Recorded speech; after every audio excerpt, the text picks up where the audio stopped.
Hello दोस्तों, good morning, नमस्ते। कैसे हैं आप सब? आशा करती हूँ आप सब बहुत अच्छे होंगे, मज़े में होंगे। आप सभी का बहुत बहुत स्वागत है हमारे न्यू ब्लॉग में। तो हो चुकी है सुबह की शुरुआत और सुबह सुबह छाए हैं चारों तरफ से बादल। तो आज है 14 फरवरी और दिन है बुधवार का। सुबह का समय हो रहा है, तो सुबह सुबह जो है ना कि मौसम तो आज है ही ख़राब और कई दिनों से मौसम ख़राब हो रहा है। बादल थोड़े बहुत छाए हैं, लेकिन आज पूरी तरह से बादल छा गए हैं। धूप बिल्कुल भी नहीं निकली थी, बस हल्की फुल्की याद धूप निकली थी। और इधर हम आ गए थे घर पर झाड़ू लगाने के लिए। तो सबसे पहले लगा देते हैं घर में झाड़ू। सुबह की जो साफ़ सफाई होती है वो साफ़ सफाई कर देंगे। और नंदत जी भी हमारी उठ गई हैं। तो 14 फरवरी को थी बसंत पंचमी। ये ब्लॉग हमारा थोड़ा सा लेट हो गया है। तो आप सभी को बसंत पंचमी की हार्दिक शुभकामनाएं।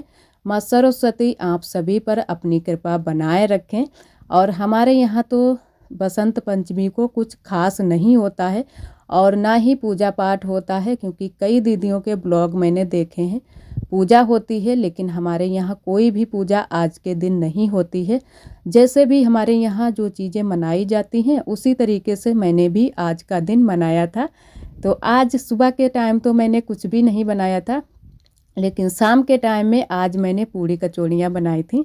पूड़ी नहीं बनाई थी, सिर्फ कचौड़ी ही बनाई थी, क्योंकि बुआ ने कहा कि पूड़ी रहने दो, कचौड़ी ही बना लो। और आरोही के पापा शाम के टाइम में शादी में भी चले गए थे। आज शादी भी थी यहीं पास में ही मोहल्ले में, तो वो घर पर भी नहीं थे। तो हम लोगों ने कहा चलो कचौड़ियाँ बना लेते हैं। और सभी लोगों ने फिर कचौड़ियाँ ही शाम के टाइम में खा ली थी। और सुबह के टाइम अभी खाना बनाएंगे, पूरा खाना बनाएंगे। और सबसे पहले तो अभी साफ़ सफाई करनी है, क्योंकि शाम के टाइम में जो साफ़ सफाई छूट जाती है वो सुबह को साफ़ सफाई करते हैं। और कुछ ये साफ़ सफाई करते भी नहीं है शाम के टाइम में, क्योंकि सोचते हैं चलो सुबह के टाइम ही करेंगे। यहाँ पर बंदर भी आ जाते हैं और कुत्ते भी आ जाते हैं और बहुत ही ये सारी चीज़ें परेशान कर रही हैं, क्योंकि बहुत ज़्यादा नुकसान भी हमारे यहाँ इन दिनों में हो रहा है। हम लोग ज़रा सा भी अगर घर से निकल जाएं तो जो है ना कि कुछ ना कुछ नुकसान बंदर कर देते हैं। तो कई दिनों से हमारे यहाँ बराबर से नुकसान कुछ ना कुछ हो रहा है। आप सभी को दिखा नहीं पाया है, लेकिन बहुत ज़्यादा दिक्कत हो रही है। रसोई हमारी खुली है, रसोई में लगवाना है एक छोटा सा गेट, जो कि अंदर ही सभी चीज़ें रखी रहें और जो है ना कि बिल्ली भी अंदर ना जा पाए। तो कोशिश कर रहे हैं, कई दिनों से हम लोग बोल भी रहे हैं पापा से कि जल्दी से गेट लगवा दो रसोई में, तो अच्छे से सभी चीज़ें रखी रहेंगी। और बंदर बैठे हुए हैं, आप सभी ने देखा है वहाँ पर बड़ी अम्मा के घर पर ऊपर वाले घर में बैठे हुए हैं, क्योंकि बंदर तो चौबीसों घंटे ही रहते हैं। शाम के टाइम में भी बंदर बहुत ज़्यादा परेशान करते हैं। तो चाय नाश्ता हो चुका था, उसके बाद में सब्जी छील काट कर ले आए हैं। आलू टमाटर की सब्ज़ी बनाएंगे, आलू टमाटर और मटर। तो रसीली वाली सब्ज़ी ही बनाएंगे, क्योंकि सुबह ज़्यादातर हमारे यहाँ रसीली वाली सब्ज़ी ही बनती है। तो रोज़ की तरह आज भी हमारे यहाँ आलू ही बन रहे हैं। किसी किसी दिन कुछ नया बन जाता है, नहीं तो आलू टमाटर फूल यही सारी चीज़ें बनती हैं। और आलू एक ऐसी सब्ज़ी है जो कि आलू के बिना जो है ना कि कोई सब्ज़ी ज़्यादा बनती भी नहीं है। कुछ सब्जियां हैं जो कि आलू के बिना बन जाती हैं, लेकिन कुछ सब्जियां ऐसी हैं कि आलू के साथ में ही बनती हैं और तभी अच्छा टेस्ट आता है। तो आज भी आलू ही हमारे यहाँ बन रहे हैं। तो इधर अच्छे से सारे मसाले भून लेते हैं और उसके बाद में फिर हम आलू डाल देंगे। तो आप सभी को पास से दिखा देते हैं। अच्छे से मैंने मसाले सारे भून लिए हैं और अब डाल दिए हैं आलू। और रसा वाली सब्ज़ी बनाएंगे, बहुत ही अच्छी लगती है ये सब्ज़ी, खासकर चावल के साथ में जब खाओ। तो बड़े बड़े से आलू मैंने आज कट किए हैं, क्योंकि बड़े बड़े आलू जब बनते हैं रसादार सब्ज़ी के साथ में तो बहुत ही अच्छे लगते हैं और सभी को ये सब्ज़ी बहुत ज़्यादा पसंद है। और इधर सब्ज़ी बनने के लिए हम रख देंगे, तब तक और बाकी के काम जो हमारे छूटे पड़े हैं वो कर लेंगे। और तब तक आरोही आ गई थी। आरोही का आज स्कूल नहीं है, छुट्टी है, बसंत पंचमी के दिन छुट्टी थी, तो इसी वजह से आरोही बैठी हुई हैं। सुबह सुबह लग गई हैं पढ़ाई में, चाय नाश्ता करने के बाद लग गई हैं पढ़ाई में। ये वाली किताब आरोही मेले से लाई थी और इन्होंने फिर से इसके पेज जो है ना कि निकाल दिए हैं।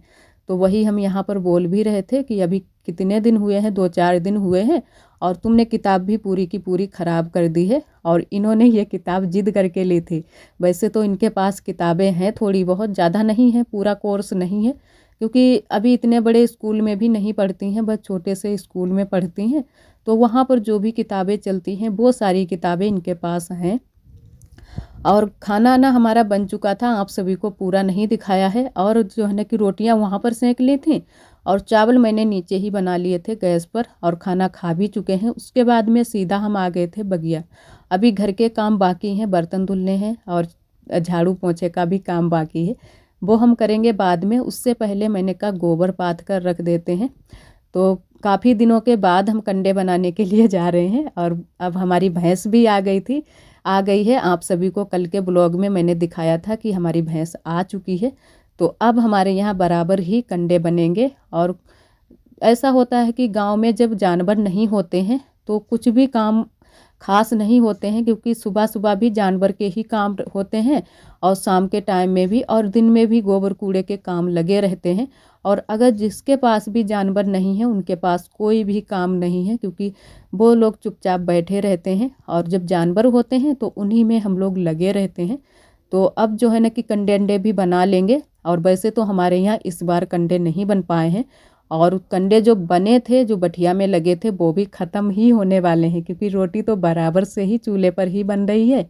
और जो है ना कि गोबर नहीं हो रहा था तो कंडे भी नहीं बन रहे थे, बस थोड़े बहुत ही कंडे बनाए थे। जो छोटी सी पड़िया थी उसी के गोबर के कंडे बना रहे थे हम लोग। लेकिन अब अच्छे से हमारे सारे कंडे बन जाएंगे। और यहाँ पर जो है ना कि थोड़े से हमने बड़े बड़े से ये गोले बना लिए थे।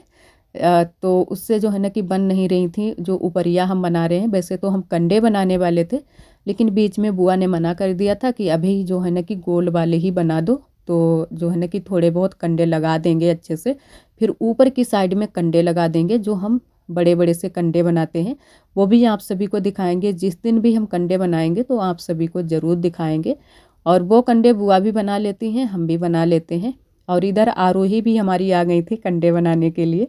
तो आरोही ने भी कई कंडे बनाए थे, छोटी छोटी सी ऊपरिया बनाई थी और कंडे भी बनाए थे, क्योंकि आरोही भी कंडे बनाना भी सीख रही है। और इधर बस कंडे बना लेते हैं, उसके बाद में हम चलेंगे घर। और घर में अभी पड़े हैं बहुत सारे काम, जो है ना कि बर्तन धुलने हैं और झाड़ू भी लगाना है, तो वो सारे काम करेंगे। और कपड़े वपड़े भी धुलने हैं, क्योंकि ये सारे काम रोज़ ही हो जाते हैं, इतने सारे काम। और आज आरोही भी घर पर रुकी हैं तो ये भी बहुत ज़्यादा हमें परेशान कर रही थी। जो काम हम कर रहे थे वही ये भी कर रही थी कि मम्मा हम भी काम करेंगे और इनको मना कर दो। तो आप सभी ने उस दिन देखा था कि गुस्सा हो गई थी आरोही, क्योंकि गुस्सा बहुत जल्दी से इनको आ जाती है। तो ज़्यादा हम मना नहीं करते हैं, हम कहते हैं चलो साथ में करवाओ, जो है ना कि हमें भी आराम हो जाएगी। तो अभी तो इनको सही से कुछ भी काम नहीं आते हैं, थोड़ी सी बड़ी हो जाएगी तब सारे काम खुद ही सीख जाएगी धीरे धीरे। और इधर हम बैठ गए हैं अब बर्तन धुलने के लिए। और सुबह के जो चाय नाश्ते के बर्तन थे वो सारे बर्तन मैंने सुबह ही धुलकर रख दिए थे तुरंत से ही। तो थोड़े ही बर्तन है, ज़्यादा नहीं है। कढ़ाई है, कुकर है, और ये जो हम लोगों ने खाना खाया है वही थालियाँ पड़ी हैं। तो इतने ही बर्तन है। वैसे चाय नाश्ते के जब बर्तन होते हैं तो बहुत सारे बर्तन हो जाते हैं, छोटे से लेकर बड़े तक। और इतने टाइम तो सारे बड़े बड़े ही बर्तन हैं, तो जल्दी से सारे बर्तन धुल कर रख देंगे। और एक हमारी दीदी है श्वेता दीदी, वो दीदी भी हमारे ब्लॉग बहुत पसंद करती हैं और बहुत प्यारे प्यारे कमेंट करती हैं। आपका दीदी बहुत बहुत धन्यवाद। इसी तरह आप सब हमारे चैनल से जुड़े रहिएगा, अपना प्यार और सपोर्ट बनाए रखना। जो भी दोस्त हमारे चैनल पर न्यू आते हैं तो चैनल को सब्सक्राइब जरूर कर लिया करें। और एक हमारी दीदी है मधु दीदी, तो उन्होंने कमेंट किया था कि 14 फरवरी को हमारी शादी की सालगिरह है। तो दीदी जी आपको शादी की सालगिरह की बहुत बहुत शुभकामनाएं। आप हमेशा खुश रहो, ईश्वर से हमारी यही प्रार्थना है। और इधर बस बर्तन बस जल्दी से हल्के वाले पहले मैंने धुल लिए थे और उसके बाद में कढ़ाई को भी मांज लिया है। अभी हल्के वाले सिर्फ मांजे हैं, धुले नहीं हैं। तो मैंने कहा बीच में कढ़ाई भी मांज लेते हैं, उसके बाद में बर्तन सारे एक साथ में ही धुल लेंगे। और पानी की कमी से बहुत ही कम कम पानी यूज करते हैं, क्योंकि पानी हमारे यहाँ बहुत ज़्यादा कम है। और अब तो आने वाली हैं गर्मियाँ, तो गर्मियों में तो बहुत ज़्यादा पानी की दिक्कत होगी। और जो बगिया में नल है वहाँ पर भी गर्मियों के दिनों में हम लोग कपड़े वपड़े नहीं धुल पाते हैं, क्योंकि धूप बहुत तेज़ हो जाती है। तो जो भी काम होते हैं वो धूप जब तक नहीं होती है तभी तक वहाँ पर हो पाते हैं। और अब तो वहाँ पर बहुत तेज़ धूप लगती है अगर बगिया वाले नल पर कपड़े वपड़े धुलने के लिए जाओ। और इस बार तो जो भी पेड़ खड़े थे लिप्टिस के वो भी कट चुके हैं, तो और भी ज़्यादा वहाँ पर धूप एकदम से सामने से ही लगती है। तो अब की बार तो गर्मियों में बहुत ज़्यादा दिक्कत होने वाली है पानी की, और जो है ना कि गर्मी भी बहुत ज़्यादा लगेगी वहाँ पर भी। पहले तो हम लोग बगिया में जाकर आराम करते थे क्योंकि वहाँ पर ठंडा मौसम रहता था, लेकिन अब तो लिप्टिस के पेड़ भी सारे कट हो गए हैं, बस जो है ना कि चंदनिया के ही पेड़ बाकी रह गए हैं। और बर्तन हमारे धुल गए थे, उसके बाद में यहाँ पर पोंछा लगा देते हैं क्योंकि कई दिन हो गए हैं मैंने यहाँ पर पोंछा नहीं लगाया है। तो आज मैंने कहा चलो पोंछा भी यहाँ पर अच्छे से लगा देंगे। नीचे भी तख्त के मैंने अच्छे से पोंछा लगाया था, बहुत ज़्यादा मिट्टी पड़ी थी, तो बस नीचे घुसकर तख्त के और मैंने पोंछा लगा दिया था। वो सभी चीज़ें आप सभी के साथ में शेयर नहीं की हैं। और बाहर की साइड में तो काफ़ी दिन हो गए हैं मैंने वहाँ पर पानी से नहीं धुली हैं, जो ईंटें बिछी हैं, तो आज मैंने कहा वहाँ पर भी ये पानी डालकर अच्छे से ईंटें धुल देंगे। तो एक बार हम पानी यहाँ पर डाल चुके हैं, अब दूसरी बार हम पानी भर कर ले आए थे, तो मैंने कहा अच्छे से एक बार और धुल देते हैं, जो भी मिट्टी जमी हुई है वो निकल जाए अच्छे से। वैसे तो ना धुलते तो तब भी चल जाता, लेकिन यही मिट्टी सारी जो है ना कि अंदर को चली जाती है। और एक मैंने अंदर की साइड में बोरा भी बिछा लिया है, लेकिन फिर भी मिट्टी बहुत ज़्यादा अंदर जा रही है। तो यहाँ की तो मैंने साफ़ सफाई अच्छे से कर दी है। और अब आप सभी से मिले हैं लगभग 3 बजे के टाइम। तो आरोही जिद कर रही थी कि मम्मा मूंगफली भून दो, और इन दिनों में हमारे यहाँ मूंगफली जो है ना कि बीज के लिए निकाली जा रही है, बीजा निकाले जा रहे हैं। तो रोज़ रोज़ आरोही जो है ना कि कच्चे दाने खाती है, तो मैंने कहा आज तुम्हारे लिए भून देते हैं, भुने हुए खाओ, नहीं तो जो है ना कि सर्दी भी हो जाएगी और फिर खांसी आने लगती है जब भी हम मूंगफली खाएं या फिर गन्ना खाएं। कभी कभी जो चीज़ें खाते हैं उनमें जल्दी से हो जाती है, वैसे मूंगफली खाती रहती है, लेकिन फिर भी मूंगफली खाकर तुरंत से ही इसको प्यास लगती है बहुत ज़्यादा, तो खांसी होने का ज़्यादा डर रहता है। तो यहाँ पर मैंने मूंगफली भूनने के लिए रख दी हैं, दाने भूनने के लिए रख दिए हैं, और थोड़ा सा इसमें तेल भी डाला है सरसों का, और थोड़ा सा नमक डाल दिया है, तो अच्छे से दाने हमारे भुन गए थे और तवे पर ही मैंने भुने हैं। और अभी इससे पहले मैंने चाय भी बनाई थी, तो चाय के साथ में आरोही खाएगी, उसे अच्छे लगे थे, पसंद आए थे। तो पूरी तरह से अब भुन चुके हैं दाने हमारे, ये कुछ इस तरीके का कलर हो गया है, और खाने में ये दाने बहुत ही अच्छे लगते हैं। और इनकी नमकीन बनाओ तब तो बहुत ही अच्छे लगते हैं, ये पड़े होते हैं नमकीन में जब दाने। और इधर आप सभी से हम मिले हैं शाम के टाइम में। आरोही के पापा तैयार हो गए हैं शादी में जाने के लिए, तो मैंने कहा 2-4 कचौड़ियाँ खा लो उसके बाद में जाओ, क्योंकि आजकल की जो शादियाँ होती हैं खाने को कम मिलता है, देखने को ज़्यादा चीज़ें मिलती हैं। तो जब भी ये शादी में कहीं पर भी जाएं तो कुछ ना कुछ खाकर ज़रूर जाते हैं, और पापा भी जब जाते हैं तो खाकर जाते हैं, क्योंकि अपने घर से थोड़ा बहुत खाकर जाना चाहिए, पता नहीं कैसा क्या वहाँ पर मिलेगा। तो इधर कचौड़ियाँ भी बस भुन गई हैं, थोड़ी सी भुन गई हैं, और बाकी की बस धीरे धीरे भून लेंगे। और आज के लिए दोस्तों बस यहीं तक। आज का ब्लॉग हमारा कैसा लगा कमेंट में ज़रूर बताना। कल फिर मिलेंगे एक न्यू ब्लॉग के साथ में, तब तक के लिए आप सभी दोस्तों को नमस्ते।